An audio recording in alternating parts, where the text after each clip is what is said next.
बिस्मिल्लाहिर्रहमानिर्रहीम अल्लाहुम्मा सल्ली अला मुहम्मद व अला आलि मोहम्मद। आज ये नुस्खा मैं उन लोगों के लिए लेके आई हूँ जिनको कमर में दर्द, असाबी कमज़ोरी या फिर जिस्म में थकावट का मसला रहता है। और ये यंगस्टर से लेकर ओल्ड एज तक तकरीबन हर दूसरे बंदे में ये मसला मौजूद है। तो ये रेमेडी आपको बेहतरीन नताइज देगी। तो चलिए रेमेडी की तरफ बढ़ते हैं। यहाँ पे मैंने चंद चीज़ें ली हैं जो कि आमतौर पे पंसार की दुकान से मिल जाती हैं। ये चीनी है, ये ऑप्शनल है। ये मैंने फॉक्सनट लिया है या फिर आप इसे फुल मखाने कह लें। ये गूंद कतीरा है और इसके अलावा मैंने देसी घी लिया है। फॉक्सनट और ये जो गूंद कतीरा है ये पंसार की दुकान से मिल जाएगा। और ये जो दूध है इसमें हम अपना जो सफ़ूफ बनाएंगे उसको मिक्स करेंगे।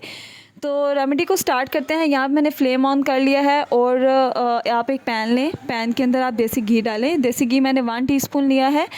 मैंने क्वांटिटी के हिसाब से लिया है। मैंने 25-25 ग्राम दोनों चीज़ें ली थी, गूंद कतीरा और फुल मखाने। अगर आपने ज़्यादा क्वांटिटी बनानी है तो आप देसी घी भी ज़्यादा कर लें और इनकी क्वांटिटी भी इंक्रीज़ कर लें, लेकिन इनकी क्वांटिटी आप बराबर रखें। तो यहाँ मैंने इसमें गूंद कतीरा डाल दिया है। आपने क्या करना है कि फ्लेम को मीडियम टू लो रखना है। तो आपने इसको रोस्ट करना है। इतना रोस्ट करना है कि इनका कलर जो है वो चेंज हो जाए। ये जो गूंद कतीरा होता है ये अल्लाह ताला की बहुत ख़ास नेमत है। और क्योंकि इसमें आपकी हड्डियों की कमज़ोरी, जिस्म में जो आपकी कमज़ोरी होती है, आपके पट्टों की कमज़ोरी, इन सब का इलाज मौजूद है। तो जैसे इसका कलर चेंज हो जाए यानी येलोइश कलर हो जाए, आप इसको डिश आउट कर लें। जो देसी घी होगा बाकी का बचा हुआ वो भी आप साथ ही डिश में निकाल लें। और अब आप देख लें कि पैन बिल्कुल खाली है। आप इस पैन में ही जो फुल मखाने हैं उनको डाल लें और इनको भी लो टू मीडियम फ्लेम पर रोस्ट करें। इनको आपने सिर्फ 3 to 4 सेकंड के लिए रोस्ट करना है। जैसे ही इनके ऊपर ब्राउन स्पॉट्स आना शुरू हो जाएं आप इनको फ़ौरन डिश आउट कर लें। इनको ज़्यादा रोस्ट नहीं करना। और ये जो फुल मखाने होते हैं ये जिस्म की कमज़ोरी जो होती है, असाबी कमज़ोरी होती है, थकावट का एहसास रहता है हमें हर वक्त, ये उसके लिए बहुत अच्छी चीज़ है। और इसको अब आप डिश आउट कर लें। आप देख लें कि इनका कलर थोड़ा सा चेंज हो गया है तो मैंने इनको साथ ही डिश आउट कर लिया है। आप इनको रूम टेम्परेचर पे ठंडा होने दें। जैसे ही इनका टेम्परेचर थोड़ा सा कम होगा यानी नॉर्मल हो जाएगा, आप इनको फ़ौरन ही जो है वो पीस लें। एक मिक्सर लें, उसमें आप ये दोनों चीज़ें डालें और इनको पीस लें। आपने इनको इतना पीसना है कि इनकी एक पाउडरी फॉर्म आ जाए।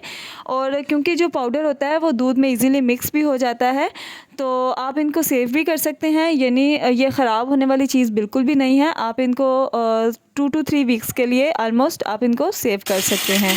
तो जैसे ये दोनों चीज़ें पीस जाएंगी मैं आपको इनका टेक्सचर भी दिखा दूँगी।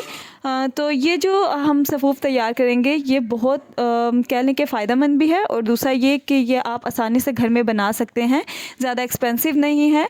तो यहाँ पे मैंने इसको डिश आउट किया है। अब आप देख लें कि मैंने कितना बारीक इसको पीसा है।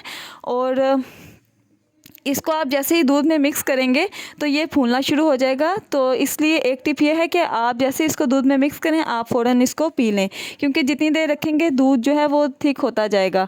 तो अब हम इसमें इसका 1 टीस्पून ऐड करेंगे, इसको मिक्स करेंगे एंड दैट्स इट। तो आप इसको पानी के साथ भी ले सकते हैं। उम्मीद करती हूँ आपको आज की रेमेडी पसंद आई होगी। अगर आपको आज की रेमेडी पसंद आई है तो चैनल को सब्सक्राइब कीजिए, कमेंट सेक्शन में लाजमी बताया करें और दुआओं में याद रखिए। तब तक के लिए अल्लाह हाफिज़।